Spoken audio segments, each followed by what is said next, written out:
Hello, darling hearts. It's Gaps Coach Emma here. I made my first foray into public speaking in front of real people. I did do a few live classes back in the day, about 2014, but I just did a thing at the Anderida practice over there, over the road in Forest Row here, and 20 whole people turned up, and I was really chuffed. And we had a lovely chat, and I was just getting into the swing of it, introducing the concepts we're talking about, which is why are we all feeling not 100%, and why are the kids all picky eaters, and you know. And I mentioned that Dr. Natasha's son, after he had his childhood jibber-jabbers, became autistic, and then that's why she created the protocol, the GAPS protocol. And 2 people walked out when I was talking about and I said, I'm not going to say the word, because I was recording the talk, and I said, I'm not going to say the word, you know, for these things, because you get censored. And that's when they stood up and walked out. I was really surprised. And then they missed all the juicy, interesting bits. And then somebody else left as well, which was such a shame, because there was important information that I really wanted to impart. But she said, she stopped me in my flow and said, excuse me, are you going to talk about meat? It's like, yes, definitely. So I thought this was about plant toxins. It is, as well, you know. But I'm not going to not mention meat, because GAPS is all about, you know, working with animal products. So that was a shame. So 3 people walked out of my talk. Can you believe it? I was surprised. And I don't know, I mean, it makes a good story, doesn't it? So I thought I'd tell you all. There are some people who are just not ready to receive the new incoming information. And there's going to be a lot more revelations and incoming information over the next years. Everything's going to change. It's going to go really mayhem. This isn't going to get easier. It's going to get more challenging. More people are going to come and challenge you about more things. And you're going to think you knew what you were talking about. And you're going to think you know it. And then you're going to realise you don't know anything. I don't know anything. I haven't got a clue, really. I'm just trying my best to survive and thrive these troubled times. I've been through the mill. I've been through depression. I've been through my kids having surgery for tumour and Tourette's and swearing at the maths teacher and getting in trouble and having snotty noses and endless ear infections and night terrors and all sorts of horribleness, right? I've been through it and I've come through that. I want to help people find their balance in these crazy days, you know, and I want to impart the information that I've learned. I don't care what you eat, you know, I don't care what you do, as long as you just be happy, healthy and well, and be able to just communicate with people and have a chat about anything, everything. Let go the idea that you think you know, you know. Just open the doorways of your perception and take in new information impartially and kind of neutrally. You don't have to like get your knickers in a twist about it. You don't have to get cross and angry about it. You just go, okay, that's the new information, is it? Right, wonder what I'll do with that. I wonder how I'll process that. You need to get to a certain level of neutral acceptance, you know, to not feel angry and frustrated and sort of confused about all this new influx of information. And I have found that the best way to do that, well, there's 2 things. One is tapping, which is absolutely awesome. I mean, you must have heard of it, emotional freedom technique.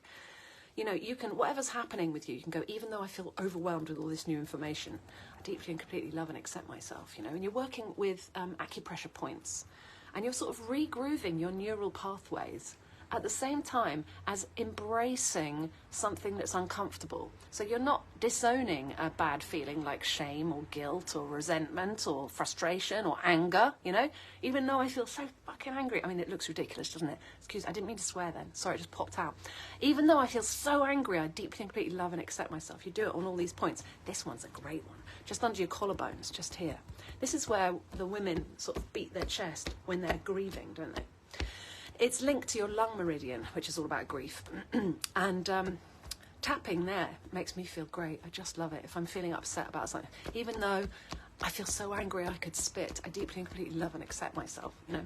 Then you do, under your arms, on your ribs, and then on the top of your head. And each time you're embracing this negativity, but saying, even though that horrible thing, I deeply and completely love and accept myself. It's an excellent tool, and you can just do it on your own. Like, if something triggers you, like, you know, at work or at home or whatever, you just excuse yourself.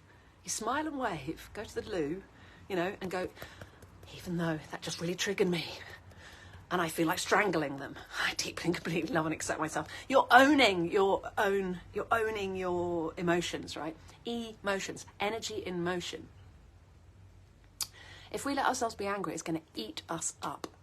If we're being resentful, we're never going to find forgiveness, which means we'll never be able to embrace what's going on in our lives. So if you're feeling any of those negative emotions, tapping's an excellent way to get over them. I use it a lot with my clients. It's really good.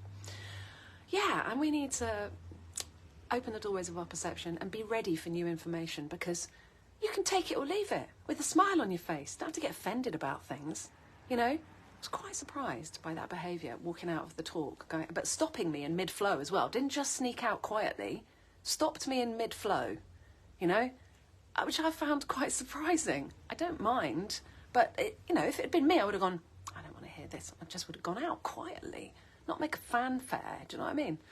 Anyway, all's fair, and I accept, neutrally. It's okay. And I'm going to put the talk up sometime on my Facebook page, so have a look. Look, end of March, there's a retreat. One place has already gone. There's a place for one more on the retreat at the end of March. Also, my GAPS boot camp is happening at the beginning of March. We're going to do meal plans. We're going to do freezer cooking, batch cooking, and you'll have access to the GAPS app for life. And you'll have 3 months of one-to-one coaching with me for the absolute bargain price of £520. I've got 5 places left out of 10, because I can only take 10 people, because otherwise it's just too overwhelming for me. And I'm going to film all these batch cooking and freezer cooking ideas and stick them on the GAPS app. So that'll be another level of fabulous information, along with the Good Mood Foods and Plant Toxins, which is essential information, along with the Timeless Cookery video vault of short how-to videos, along with Get Going with GAPS, which is the core teachings. 12 hours of me in the kitchen going, hey, look, chop it up and chuck it in. And I don't do recipes. I ask you to use your senses, come to your senses, use your senses, and become an intuitive cook, so that you can just make a meal out of anything virtually, within reason, within the GAPS ingredients, which is basically virtually everything except grains, refined sugar, and refined vegetable oils. Got a massive wide variety of foods to choose from there. All right, darling hearts, have a beautiful day. Lots of love. Bye.